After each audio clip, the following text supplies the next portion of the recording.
দীপায়ন ভট্টাচার্য, জন্ম 11ই আগস্ট 1956, অসমের করিমগঞ্জে। বর্তমানে বসবাস কোচবিহারে। বঙ্গ ভাষা ও সাহিত্য বিষয়ে স্নাতকোত্তর, রৌপ্য পদক প্রাপ্ত। বর্তমানে অবসরপ্রাপ্ত শিক্ষক, নাট্যকার, নাট্য পরিচালনা, অভিনয়ের পাশাপাশি নাট্য বিষয়ক প্রবন্ধ নিবন্ধ লিখনে, আলোচনায় ও আঞ্চলিক নাট্যচর্চার ইতিহাস রচনায় পরিব্যাপ্ত হয়েছে তার শিল্পানুরাগ। এখনো পর্যন্ত তার রচিত নাটকের সংখ্যা 51টি। তার মধ্যে 35টি নানা পত্রপত্রিকা ও গ্রন্থে প্রকাশিত। নানা পত্রপত্রিকায় প্রকাশিত প্রবন্ধের সংখ্যা 102টি। দীপায়ন ভট্টাচার্যের প্রকাশিত গ্রন্থ সংখ্যা 10টি। ইনি 89টি নাটকে 771 বার অভিনয় করেছেন। নির্দেশক ছিলেন 70টি প্রযোজনার। সম্বর্ধিত হয়েছেন ধারাবাহিক নাট্যচর্চার 50 বছর পূর্ণ করবার জন্যে। পেয়েছেন জীবনকৃতি নানা সম্মান। নাটক নিয়ে আলোচনা করেছেন উত্তরবঙ্গ বিশ্ববিদ্যালয়, বিশ্বভারতী বিশ্ববিদ্যালয়, কল্যাণী বিশ্ববিদ্যালয়, প্রতিবেশী রাষ্ট্র বাংলাদেশের বেগম রোকেয়া বিশ্ববিদ্যালয়, রাজশাহী বিশ্ববিদ্যালয়, পশ্চিমবঙ্গ নাট্য একাডেমি এবং আরও নানা শিক্ষায়তন ও নাট্য সংস্থায়। কণ্ঠ আজ আনন্দ অনুভব করছে দীপায়ন ভট্টাচার্যের অনুমতিতে তার লেখা ভৌতিক গল্প আপনাদের সামনে অডিও স্টোরির মাধ্যমে নিয়ে আসার জন্য। শুরু করছি কণ্ঠের এবারের নিবেদন, দীপায়ন ভট্টাচার্যর লেখা ভৌতিক গল্প ঐন্দ্রিলা না অন্য কেউ।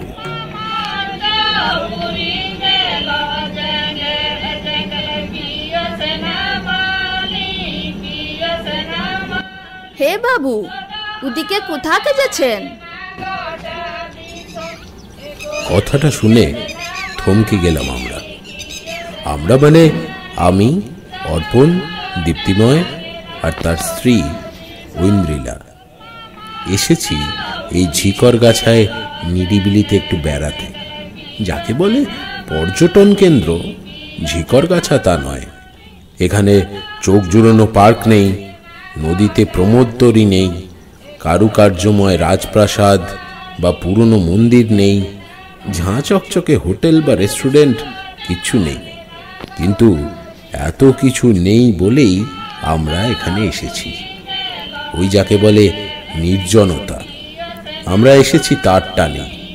আসলে ভিড়ে ভিড়াক্কার জায়গাগুলোতে বছর বছর ঘুরে ঘুরে এবার আমরা এই নির্জন জনপদে দিন তিনেকের নির্ভেজাল গ্রীষ্মের অবকাশ কাটাতে এসেছি। আমরা 3 জন পুরুষই স্কুল শিক্ষক আর ঐন্দ্রিলা নিপাট গৃহবধূ। এখানে তেমন কিছু নেই বলে আড্ডার বিস্তর সময় ছিল। আমরা এখানে উঠেছি একজন পরিচিত অভিজাত বন্ধুর ফেলে রাখা বাগান বাড়িতে। সেই বন্ধুটি কখনো সখনো নাকি এখানে সদল বলে হুলাল্লা পার্টি করতে আসে। হুলাল্লা পার্টি মানে বড় লোকদের মস্তি, পঞ্চমকারের স্রোত। আমরা ওই রাস্তায় হাঁটি না। তবে বাৎসরিক ভ্রমণের সুবাদে এই জায়গাটির বিবরণী আমাদের কাছে পছন্দসই মনে হয়েছিল। তাই সেই বন্ধুটার কাছে এখানে আসবার সব বন্দোবস্ত করেই আমরা এই ঝিকরগাছায় চলে এসেছি। কেয়ারটেকার নন্দলাল সপরিবারে এই বাড়িটাতেই থাকে। তারাই আমাদের খাওয়া দাওয়া, ফাই ফরমাস খাটার ভার নিজেদের কাঁধে তুলে নিয়েছে। আমরা এখানে তাই এধার ওধার ঘোরাফেরা, কখনো বিকেলের হাটে, ছোট্ট টি স্টলে ঘন দুধের চা খাওয়া, আর বিকেল পেরোনো বেলায় নদী তীরে ঐন্দ্রিলার গান শোনার পাশাপাশি ওই বাড়িটারই বারান্দায় বসে প্রচুর গল্পগুজব আর পরনিন্দা পরচর্চা করবার সুযোগ পেয়ে যাই। আমি এবার প্রশ্নকর্ত্রীকে খুঁটিয়ে দেখলাম, তবে না দেখলেও চলতো। তার চেহারায় আলাদা কোনো বৈশিষ্ট্য নেই। আদিবাসী রোগা মেয়ে, খড়ি ওঠা ত্বক, ধুলোমলিন চেহারার মতোই জীর্ণ একটা শাড়ি পরনে, হাতে দু চারটে সস্তা কাঁচের চুড়ি, মাথায় খড়কুটোর বোঝা। তবে নজর করবার মতো তার চোখ দুটো, সেখানে প্রাচীন অন্ধকার যেন এই দিনের বেলাতেও ধক ধক করে জ্বলছে। সে নিবিড় দৃষ্টিতে তাকিয়ে আছে আমাদের দিকে, যেন জবাব শুনতে চায়।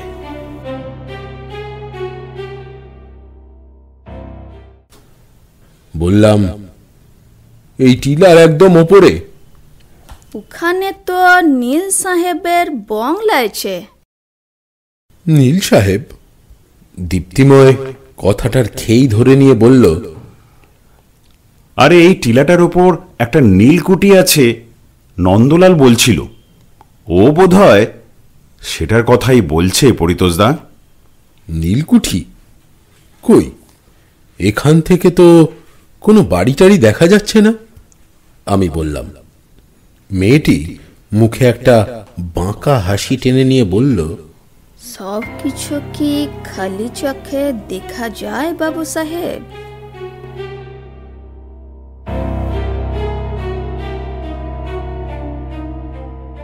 ঐন্দ্রিলাও সমতুল হাসির ঝিলিক মুখে খেলিয়ে বলল, বাবা, এ দেখি ফিলোসফিক্যাল থট মিশাচ্ছে কথায়। মেয়েটা গায়ে মাখল না কথাটা, একটু কেমন ষড়যন্ত্রের স্বরে মনকে সজাগ করে নিয়ে বলল, তবুও যদি উপরে ওঠার শখ হয় যাবেন, কিন্তু বংলায় ঘুষবেন না। কেন? নীলকুঠিতে ঢুকবো না কেন? সব খোপ আছে? এবার বলল অর্পণ। লা বাবু লা, ওখানে তো ঝোপ ঝাড় নাই, পেঁচা বাদুরের বাসা আছে, সাপেরা তো সব লিচের লাইমে এসেছে। তাহলে তুমি আমাদের আটকাও কেন হে? অধৈর্য অর্পণ বলে, আটকাই লা বাবু, আমি ডরাই। অন্দরে ঘুষলেই আপনাদের কেউ যদি সাহেবের চেয়ারে গিয়ে বসে পড়েন, খতরা তো সেইখানে। খতরা? দুস, চলো তো সব। এবারের বক্তা ঐন্দ্রিলা। কণ্ঠস্বরেই বোঝা যায় মেয়েরা মেয়েদের সহ্য করতে পারে না। সাহেব আমার ঘুমায় আছে গো, তারে জাগায় উপারের রাস্তায় পা বাড়ায় না মাইজি। চোখের পাতাটুকু না ফেলে একবার আমাদের সবার মুখের দিকে খড় দৃষ্টিতে তাকিয়ে মেয়েটি তরতর করে টিলা থেকে নামার রাস্তায় রওয়ানা দিয়ে মুহূর্তের মধ্যেই পথের বাঁকে হারিয়ে গেল। স্তব্ধ হয়ে দাঁড়িয়েছিলাম। অবিলম্বেই আমার হাত ধরে টান ঐন্দ্রিলার, সঙ্গে খিলখিল করে হাসি। কি পরিতোষ দা, এখানে কি যাত্রা সাঙ্গ করবেন নাকি? ওই নীলকুঠির রহস্য একটু ছুঁয়ে দেখবেন না? ওখানে না গেলেও তো চলে। ওটাই তো এখানকার একমাত্র টুরিস্ট স্পট। চলো চলো, দেখে আসা যাক। তারপরে আবার ওপরে ওঠা শুরু হলো। ওপরে উঠছি, কিন্তু এতটাই সহজ চড়াই যে একটু হাঁপ ধরছে না।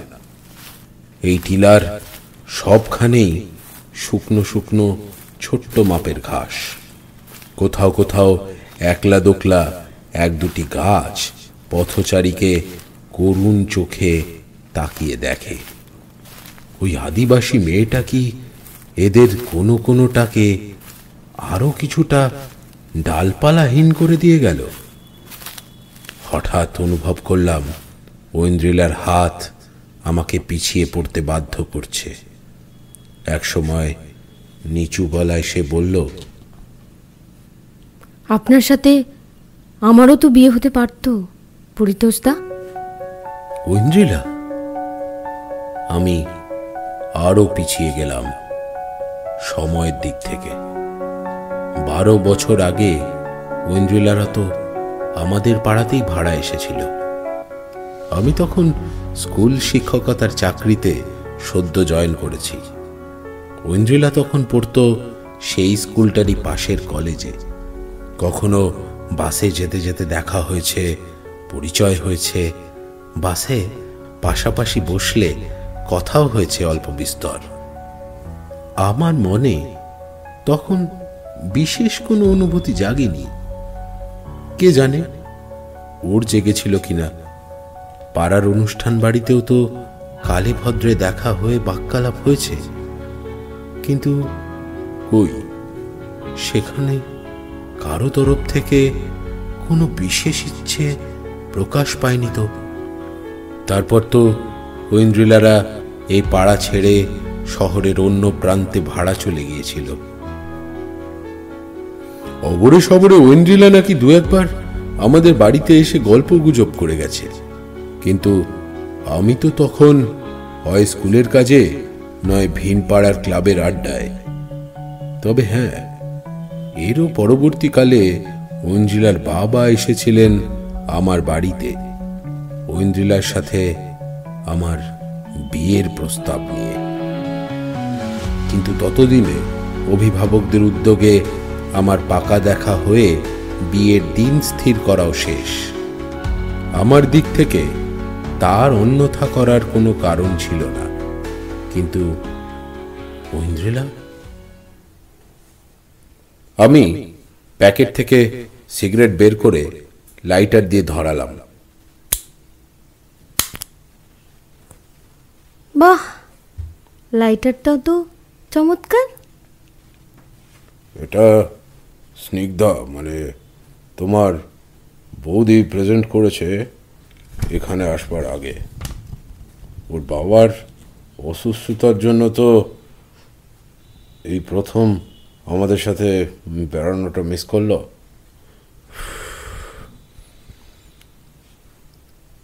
ঐন্দ্রিলার মুখে মেঘ নেমে এলো। সে আমার হাত ছেড়ে এগিয়ে গিয়ে মিলে গেল দীপ্তিময়দের সাথে। আমি থমকে দাঁড়িয়ে ঐন্দ্রিলার প্রতিক্রিয়াটা খেয়াল করলাম।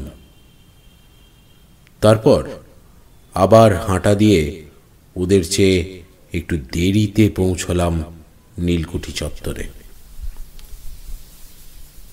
এই প্রাঙ্গণ যেন পৃথিবীর শান্তি স্নিগ্ধ দ্বীপ। চারধারে কোথাও কেউ নেই। গোটা টিলায় একমাত্র এইখানটাতেই একসাথে গোটা কয়েক শাল গাছ আছে। কিন্তু আশ্চর্য, সেখানে একটাও পাখি নেই। আকাশে ঘোলাটে মেঘের রেলগাড়ি চলতে শুরু করেছে। বৃষ্টিবিন্দু ঝাঁপিয়ে পড়তে শুরু করলো মাটিতে। অর্পণ বলল, ভেতরে চলুন, এখানে দাঁড়িয়ে ভিজবো নাকি? কোনো মতে ফিরে গেলে হতো না? সঙ্গে তো 2টো ছাতা আছে। আমি বাবু একটু না জিরিয়ে ভিজে ফিরতে পারবো না, মাঝরাতে আবার গাড়ি ধরতে হবে। হ্যাঁ, আজ রাত 1টায় আমরা ফিরব। নীল সাহেবের বাংলোটার দিকে তাকালাম। জীর্ণ, জায়গায় জায়গায় ইটের হাড় পাঁজরা বেরিয়ে রয়েছে। এই চত্বরের কোথাও কিন্তু কোনো ঝোপঝাড় নেই। কেউ যেন নিয়মিত এই জায়গাটাকে সাফ সূত্র রাখে। বললাম, চলো সবাই ভেতরে চলো, এই বৃষ্টি এখনই ধরে যাবে। ভেতরেই ঢুকে পড়লাম। ভেতরে একটা দরজা জানলারও কোনো পাল্লা নেই, একটাও আসবাবপত্র নেই। পেছনের জানলা দিয়ে দেখলাম এক ফালি জমি পেরিয়েই একটা গভীর খাদ। খাদের অনেক নিচ থেকে শুরু ধান ক্ষেত, আর তারপরেই রয়েছে বোধহয় একটা রাস্তা আর জঙ্গল। এখান থেকে বোঝা যায় টিলাটা কত উঁচু। আচ্ছা, এটা নীলকুঠি যখন, আশেপাশের গোটা এলাকায় কি নীল চাষ হতো জোর জবরদস্তি করে? আমরা সবাই তখন মেতে উঠলাম নীল যুগ থেকে নীল বিদ্রোহ পর্যন্ত সমস্ত বিষয় নিয়ে জাবর কাটতে। ততক্ষণে বৃষ্টি পর্ব শেষ হয়ে গেছে। আকাশে আবার হাজির হলো বিকেলের রোদ।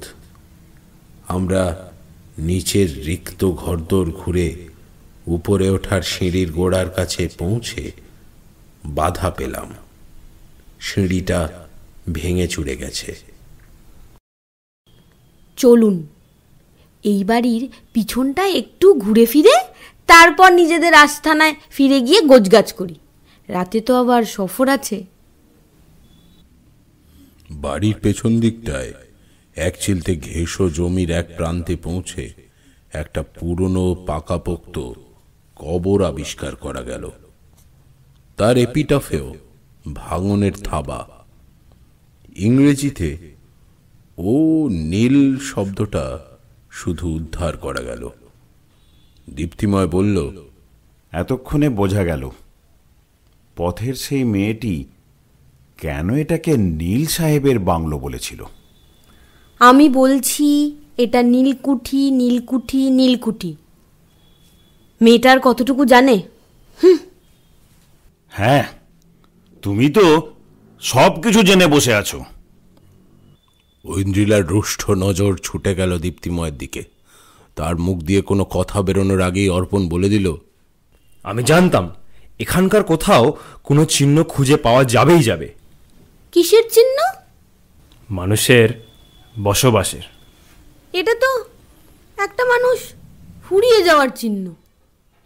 আফ্রিকার এক আদিবাসী গোষ্ঠীর মধ্যে মৃত ব্যক্তিকে নিয়ে কীরকম দুশ্চিন্তা ছিল জানেন? কিরকম? মৃত্যুর পর প্রেতাত্মারা যায় মৃত্যুর দেবতা ওয়ালুম্বের কাছে। সেখানে বলে তার জীবন বৃত্তান্ত। তারপর ফিরে আসে নিজের এই রকম কোনো কবরে। সেই প্রেতের জীবিত ঘরণীরা তখনও তাকে খুশি রাখতে আপ্রাণ সেবা করে চলে। কবর তকতকে রাখে, মৃত স্বামীর গাছগাছালির পরিচর্যা করে। যদি এই সেবাকর্ম ঠিকঠাক না হয় তাহলে ওই স্বামীর প্রেতাত্মা রেগে গিয়ে এমন হত্যালীলা বা ধ্বংসযজ্ঞ চালাবে যে শ্যামন বা ভূতের ওঝা নামেও সে তাণ্ডব সামলানো মুশকিল হয়ে পড়বে। তার মানে আপনি বলছেন স্বামীর মৃত্যুর পরও স্ত্রীকে সেবাদাসী হয়ে থাকতে হয়? তা সেটা কি খুব অনুকরণীয় দৃষ্টান্ত? আমি কিছুই বলছি না, শুধু আপনার পেছনে একবার তাকিয়ে দেখুন।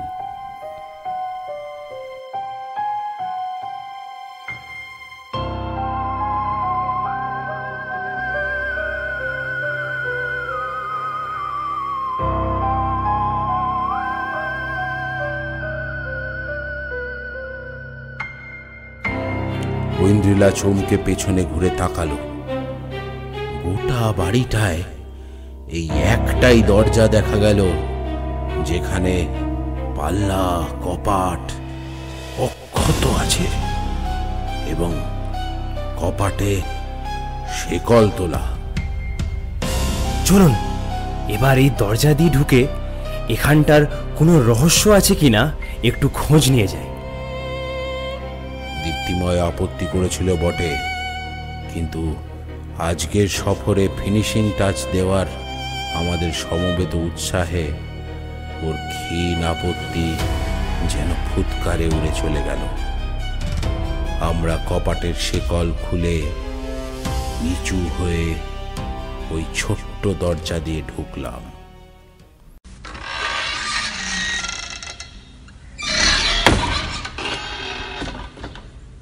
আমাদের সাথে শেষ বেলার আলো যেন অনেক দিন পর ওই ঘরে ঢোকার সুযোগ পেল। সেই আলোতেই দেখলাম ছোট্ট নিচু ওই ঘরে এখানে ওখানে পড়ে রয়েছে সাপের পরিত্যক্ত খোলস। তার মানে ওই আদিবাসী মেয়েটিও এই নীল সাহেবের বাংলোর সব রহস্য জানে না। যে ছোট্ট ঘরে আমরা ঢুকে পড়েছিলাম তারও একটা রহস্য বেরিয়ে পড়ল। সেই ঘরটা পেরোলেই একটা সংকীর্ণ বারান্দা, দুধারে দেওয়াল, সমস্ত বারান্দাতেও ইতস্তত ছড়ানো সাপের খোলস। বারান্দা গিয়ে শেষ হয়েছে আবার একটা দরজাতে। অতি কষ্টে আবার যখন সেই দরজাটাকেও খুলে ফেলা গেল, তখন আবার এক বিস্ময়। দরজা পেরিয়ে 2-4 পা এগোলেই পাতাল যাত্রার অন্ধকার সিঁড়ি। আমাদের সবার মনে তখন যেন ভোর লেগেছে। হাতে হাতে মোবাইল টর্চ চলে গেল। আমরা নিচে নামতে লাগলাম। যখন পায়ের নিচে একটা প্রশস্ত মেঝে পেলাম, তখন দেখি সামনে আর বাঁ পাশে 2টো করে লোহার গারদ। ডান পাশের দেওয়ালের গায়ে একটা ইট গাঁথা হাতলওয়ালা চেয়ার। সেখানে বসে কেউ 4খানা গারদে নিখুঁতভাবে নজরদারি করতে পারে। আমরা যখন মোবাইলের আলোয় ওই বিরাট ঘরটা পর্যবেক্ষণ করছি, তখন অর্পণ হঠাৎ গম্ভীর গলায় বলে উঠল, গুম ঘর। হ্যাঁ, গুম ঘরই তো। এটা যখন নীলকুঠি, তখন এই 4খানা গরাদ খোপযুক্ত পাতাল ঘরটা ঘুম ঘরই তো হবে। কত নীল চাষির দীর্ঘ নিঃশ্বাস ঘুমরে ফিরেছে এই দেওয়ালে দেওয়ালে। কারো শেষ নিঃশ্বাসও হয়তো বা। কিন্তু আমরা ওসব অতীত কথা না ভাবলেও পারতাম।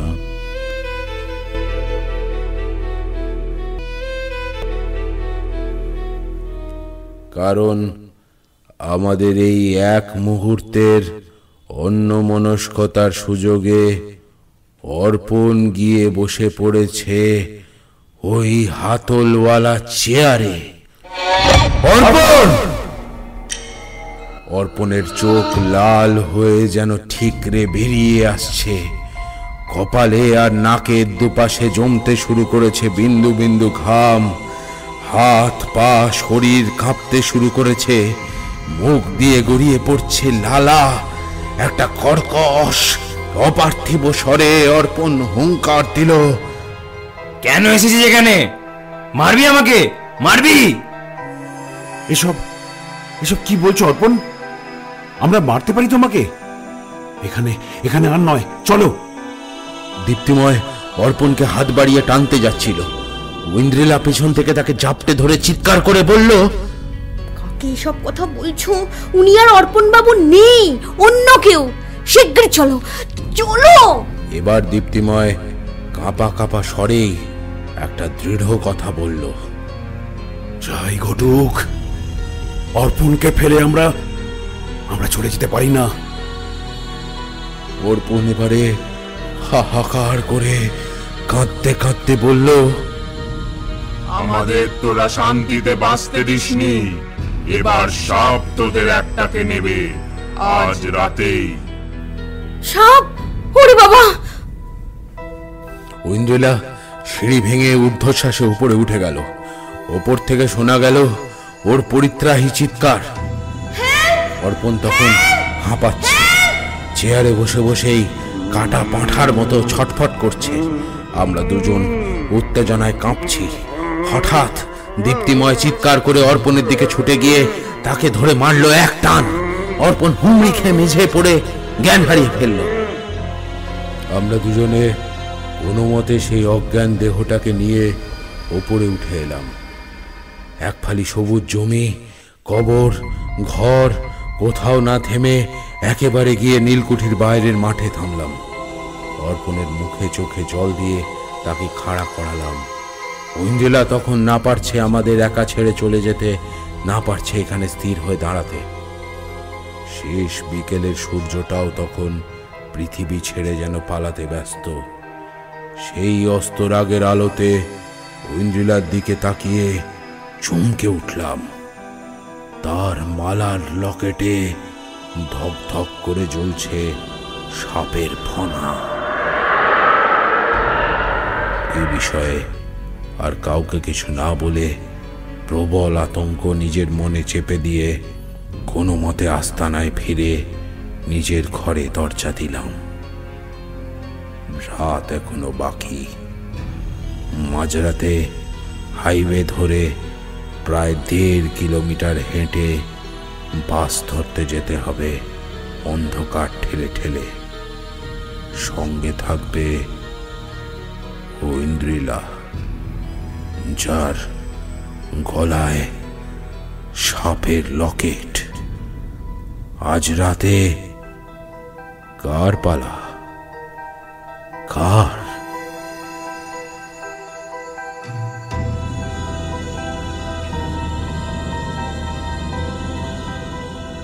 রাতে নন্দলাল এসেছিল খোঁজ নিতে। ও বলল, আপনারা নীল সাহেবের বাংলোতে যাবেন জানলে আমি আটকে দিতাম। কে নীল সাহেব? সে নাকি হুই বাংলোতে বহু বহু বছর আগে একা একা থাকতো। এখানকার গাঁও বুড়োরা বলে ওই সাহেব নাকি লীল চাষ করানোর জন্য খুব অত্যাচার করত। আবার একজন আদিবাসী মেয়েকে নিয়ে খুব ফষ্টি নষ্টিও করত। এক রাতে এক দঙ্গল আদিবাসীর কাছে দুজনে হাতে নাতে ধরা পড়ে। সাহেব মরে আদিবাসীদের হাতে মার খেয়ে, আর মেয়েটি মরে খাদে চাপ দিয়ে মাংসপিণ্ড হয়ে। তারপর থেকে মেয়েটি নাকি খাদের তলা থেকে উঠে এসে সাহেবের কবরে মিলতে আপ্রাণ চেষ্টা করতেছে। জন্ম জন্মান্তরে রূপ বদল করে করে আসতেছে। সাহেবও কবরে ছটফট করছে যন্ত্রণায়। রাত হলেই ওই বাংলোতে কাউকে টিকতে দিচ্ছে না। কারো কারো প্রাণও কেড়েছে। আমি নন্দলালকে আর কথা বাড়াতে না দিয়ে রাতের খাবার এই ঘরে দিয়ে যেতে বলে বিদায় দিলাম। এখনো আরো কিছুক্ষণ এখানেই কাটাতে হবে। ঐন্দ্রিলার কাছাকাছি ঘেঁষা চলবে না।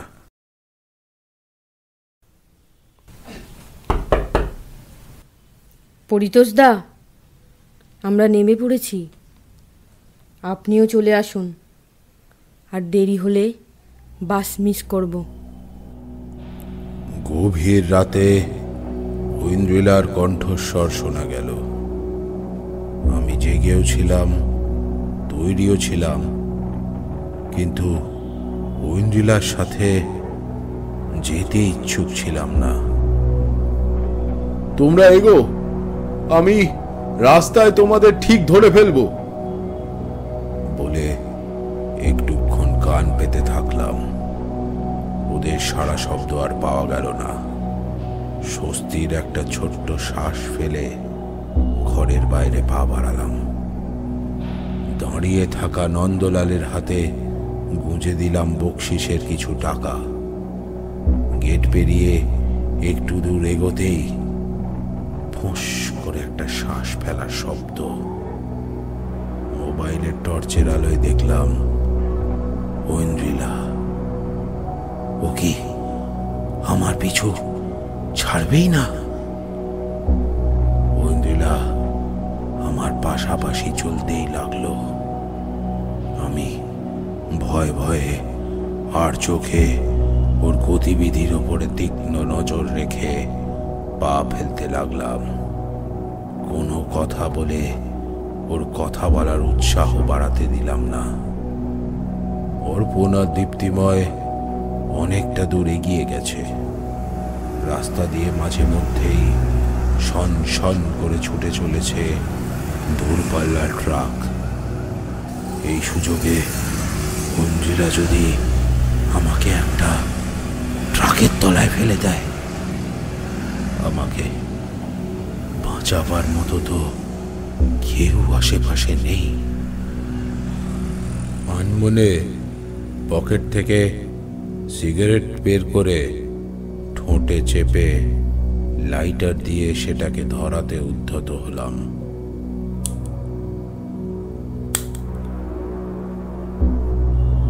ঐন্দ্রিলা আমার দিকে বিষ নজর হেনে আমাকে ফেলে রেখেই হন হন করে এগিয়ে গেল সামনে। ও কি লাইটারটাকে ভয় পেল? না, আগুনটাকে। এবার আমি অনেকটা নিশ্চিন্ত মনে সিগারেটটা ধরিয়ে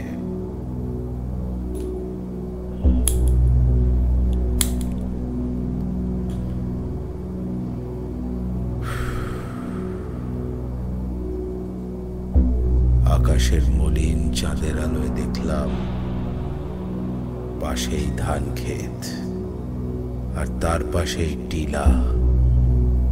দম বন্ধ করে কিসের যেন প্রতীক্ষা করছে। এমন সময় পায়ের স্যান্ডেলের পাশের চামড়ায় প্রচন্ড এক অগ্নিবাণ বিদ্ধ হলো। মোবাইল টর্চ চালিয়ে দেখলাম জাত কোকড়ো তখনও ফনা দোলাচ্ছে। তখন আগুন আমাকে ছুঁয়ে ফেলেছে।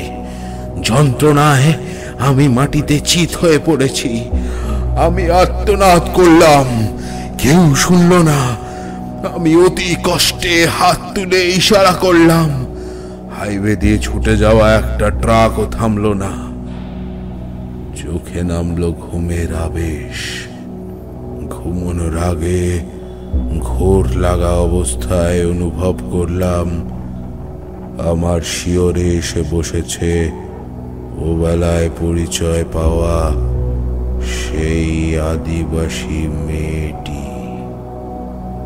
চোখে বোধ হয় তার আনন্দাশ্রু। এক হাত দিয়ে সে আমার মাথায় হাত বুলিয়ে দিতে লাগলো, অন্য হাতের অঙ্গুলি নির্দেশ করলো শূন্যে। সেই আঙুল অনুসরণ করে দেখি টিলার মাথায় ওই দেখা যায় নীল সাহেবের বাংলো, আর তার নিচের দিকে ও নীল লেখা কবর। মাথায় বিষ উঠছে, বিষ। শিরা উপশিরা জ্বালিয়ে দিতে দিতে উঠছে। উদ্ধার করবার কেউ নেই, অভ্যর্থনা করবার জন্যে আছে সেই অচেনা আদিবাসী মেয়েটি, আর চেয়ে দেখবে ওই টিলার মাথার ভূতগ্রস্ত বাংলো।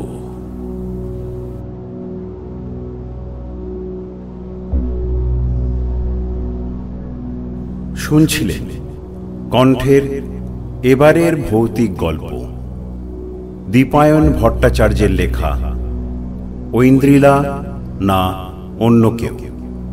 ঐন্দ্রিলার কণ্ঠভূমিকায় সুনন্দা চক্রবর্তী, পরিতোষ ও নন্দলালের কণ্ঠভূমিকায় দীপায়ন চক্রবর্তী, আদিবাসী মেয়ের কণ্ঠভূমিকায় টুসি অধিকারী, অর্পণের কণ্ঠভূমিকায় অগ্নিশ নিয়োগী। দীপ্তিময় ও লেখক এবং শিল্পী পরিচিতিতে কুণাল নিয়োগী। সমগ্র পরিকল্পনায় দীপায়ন চক্রবর্তী ও কুণাল নিয়োগী। সম্পাদনা ও আবহ প্রদান কুণাল নিয়োগী। গ্রাফিক্স অগ্নিশ নিয়োগী। এরকম আরও গল্প শুনতে আপনারা চোখ রাখুন আমাদের কণ্ঠের ফেসবুক ও ইউটিউব চ্যানেলে।